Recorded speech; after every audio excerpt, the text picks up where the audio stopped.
रक्षाबंधन का इतिहास और कुछ अन्य तथ्य। पौराणिक राखी का त्योहार कब शुरू हुआ यह कोई नहीं जानता, लेकिन भविष्य पुराण में वर्णन मिलता है कि देव और दानवों में जब युद्ध शुरू हुआ तब दानव हावी होते नजर आने लगे। भगवान इंद्र घबराकर बृहस्पति के पास गए। वहां बैठी इंद्र की पत्नी इंद्राणी सब सुन रही थी। उन्होंने रेशम का धागा मंत्रों की शक्ति से पवित्र करके अपने पति के हाथ पर बांध दिया। संयोग से वह श्रावण पूर्णिमा का दिन था। लोगों का विश्वास है कि इंद्र इस लड़ाई में इसी धागे की मंत्र शक्ति से ही विजयी हुए थे। उसी दिन से श्रावण पूर्णिमा के दिन यह धागा बांधने की प्रथा चली आ रही है। यह धागा धन, शक्ति, हर्ष और विजय देने में पूरी तरह समर्थ माना जाता है। इतिहास में कृष्ण और द्रौपदी की कहानी प्रसिद्ध है, जिसमें युद्ध के दौरान श्री कृष्ण की उंगली घायल हो गई थी। श्री कृष्ण की घायल उंगली को द्रौपदी ने अपनी साड़ी में से एक टुकड़ा बांध दिया था और इस उपकार के बदले श्री कृष्ण ने द्रौपदी को किसी भी संकट में द्रौपदी की सहायता करने का वचन दिया था। स्कंद पुराण, पद्म पुराण और श्रीमद् भागवत में वामनावतार नामक कथा में रक्षाबंधन का प्रसंग मिलता है। कथा कुछ इस प्रकार है। दानवेंद्र राजा बलि ने जब 100 यज्ञ पूर्ण कर स्वर्ग का राज्य छीनने का प्रयत्न किया तो इंद्र आदि देवताओं ने भगवान विष्णु से प्रार्थना की। तब भगवान वामन अवतार लेकर ब्राह्मण का वेश धारण कर राजा बलि से भिक्षा मांगने पहुंचे। गुरु के मना करने पर भी बलि ने 3 पग भूमि दान कर दी। भगवान ने 3 पग में सारा आकाश, पाताल और धरती नाप कर राजा बलि को रसातल में भेज दिया। इस प्रकार भगवान विष्णु द्वारा बलि राजा के अभिमान को चकनाचूर कर देने के कारण यह त्योहार बलेव नाम से भी प्रसिद्ध है। कहते हैं एक बार बाली रसातल में चला गया, तब बलि ने अपनी भक्ति के बल से भगवान को रात दिन अपने सामने रहने का वचन ले लिया।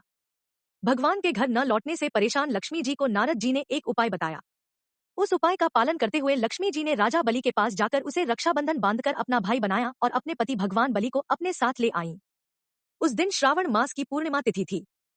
विष्णु पुराण के एक प्रसंग में कहा गया है कि श्रावण की पूर्णिमा के दिन भगवान विष्णु ने हयग्रीव के रूप में अवतार लेकर वेदों को ब्रह्मा के लिए फिर से प्राप्त किया था। हयग्रीव को विद्या और बुद्धि का प्रतीक माना जाता है।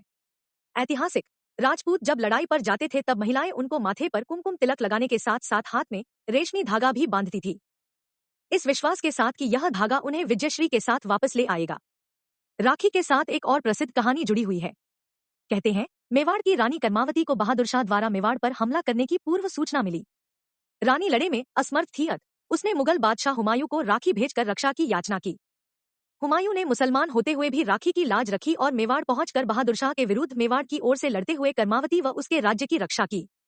एक अन्य प्रसंगानुसार सिकंदर की पत्नी ने अपने पति के हिंदू शत्रु पुरुवास को राखी बांधकर अपना मुंहबोला भाई बनाया और युद्ध के समय सिकंदर को न मारने का वचन लिया। पुरुवास ने युद्ध के दौरान हाथ में बंधी राखी और अपनी बहन को दिए हुए वचन का सम्मान करते हुए सिकंदर को जीवन दान दिया। महाभारत में भी इस बात का उल्लेख है कि जब ज्येष्ठ पांडव युधिष्ठिर ने भगवान कृष्ण से पूछा कि मैं सभी संकटों को कैसे पार कर सकता हूँ, तब भगवान कृष्ण ने उनकी तथा उनकी सेना की रक्षा के लिए राखी का त्योहार मनाने की सलाह दी थी।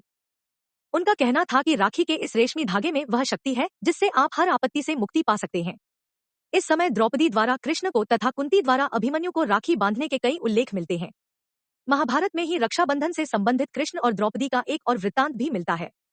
जब कृष्ण ने सुदर्शन चक्र से शिशुपाल का वध किया तब उनकी तर्जनी में चोट आ गई। द्रौपदी ने उस समय अपनी साड़ी फाड़कर उनकी उंगली पर पट्टी बांध दी। यह श्रावण मास की पूर्णिमा का दिन था। कृष्ण ने इस उपकार का बदला बाद में चीरहरण के समय उनकी साड़ी को बढ़ाकर चुकाया। कहते हैं परस्पर एक दूसरे की रक्षा और सहयोग की भावना रक्षाबंधन के पर्व में यहीं से प्रारंभ हुई।